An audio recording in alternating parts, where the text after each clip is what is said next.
عادل صاحب کو اتنی حوصلہ افزا سچویشن تو ہے نہیں. ہم یہ جتنے سخت سوالات اٹھا رہے ہیں آج کی سچویشن کے اوپر, بہت سے جو تحریک انصاف کے لوگ ہیں انہیں برا بھی لگ رہا ہوگا, but these are crude and hard realities, harsh realities I would say. آپ کے نزدیک جو نصرت صاحب نے فرما دیا وہ تو اپنی جگہ موجود ہے, these are factual things, but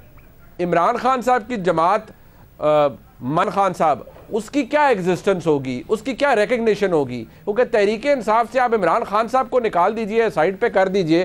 جو رہ جاتا ہے وہ تو بصد احترام وہ تحریک انصاف نہیں ہے, وہ تو پھر کچھ اور ہی ہوگا.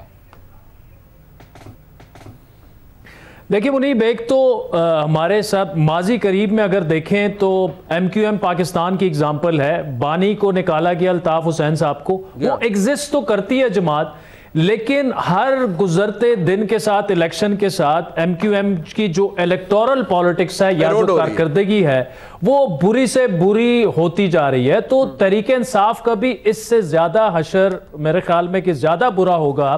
اگر تو تحریک انصاف کے ساتھ یہی ہوتا ہے. دیکھیں ہوا کیا منیب, ویسے تو ہم کہہ سکتے ہیں کہ جی فلاں کیا, خان صاحب نے یہ ہو گیا تو وہ ہو گیا تو ان سے یہ غلطی ہو گئی. اصل معاملہ ہے کیا؟ اصل معاملہ یہ ہے کہ عمران خان صاحب نے فوج کے اندر اپنے سپورٹ کو اوور اسٹیمیٹ کیا اور وہ غلطی پہ غلطی کرتے گئے. جو سیاسی جماعتیں جو غلطیاں افورڈ نہیں کر سکتی جب وہ ریاست کے ساتھ ٹکر لیتی ہیں, آپ حاضر سروس افسران کے نام لیتے رہے اور ہر دوسرے تیسرے دن وہ دہراتے رہے, وہاں سے ریسٹرینٹ کا مظاہرہ کیا جاتا رہا. لیکن اس کے باوجود خان صاحب جو ہیں وہ جو ایک ریڈ لائن ہوتی ہے, جو اگر پی ایم ایل این اور پیپلز پارٹی کی یا باقی جماعتوں کی بات کی جائے, وہ بیچارے تو سوچ ہی نہیں سکتے کہ وہ اس قسم کی ریڈ لائنز کراس کر دیں. عادل صاحب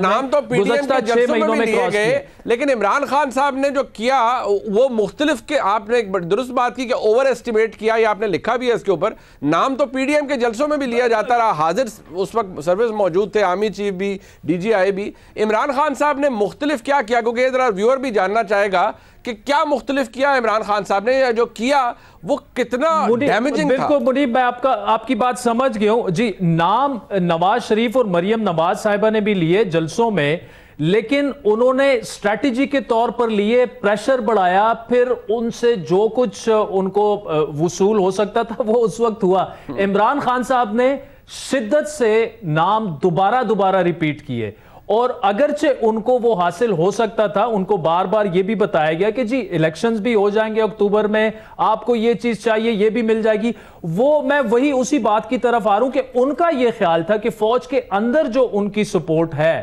وہ اس پہ اتنا زیادہ بینک کر گئے, اور دوسرا ان کا ساتھ میں کہ جنرل عاصم منیر کی جو کمانڈ پر گرپ ہے جی, وہ اس کو وہ انڈر اسٹیمیٹ کر گئے. اور یہاں پہ ایک وقت ایسا آیا, یہ جو 9 مئی والے سارے واقعات ہیں, یہ ایک ٹریگر ایسے تھا کہ میرے خیال میں ایک فیصلہ ہو چکا تھا کہ جی انف از انف, لیکن کوئی ایکسکیوز نہیں مل رہی تھی. نہ کوئی ان کے خلاف ایسا مقدمہ تھا, نہ اگر ایک مقدمہ تھا بھی 190 ملین پاؤنڈ والا, وہ بھی جناب ایسی ان کی گرفتاری ہوئی کہ وہ اوپن اینڈ شٹ کیس انہوں نے الٹا خراب کر دیا. لیکن 9 مئی کو جو کچھ ہوا, انہوں نے ایک موقع فراہم کر دیا ریاست کو بھی اور حکومت کو بھی کہ عمران خان صاحب نے جو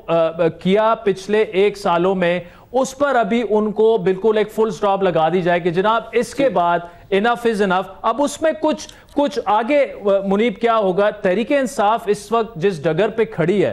دیکھیں آپ پیپلز پارٹی کی ہسٹری اٹھا کے دیکھ لیں اور پی ایم ایل این کی ہسٹری اٹھا کے دیکھ لیں, پاکستان میں جس بھی سیاسی جماعت نے ریاست سے ٹکر لی ہے, اور ہم فیکٹس کی بات کر رہے ہیں, ٹھیک ہے,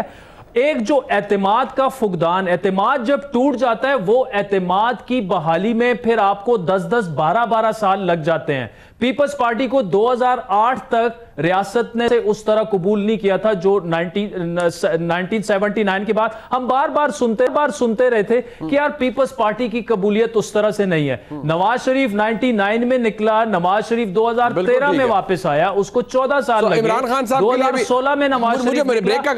حکومت میں بھی واپس نہیں آ سکتا.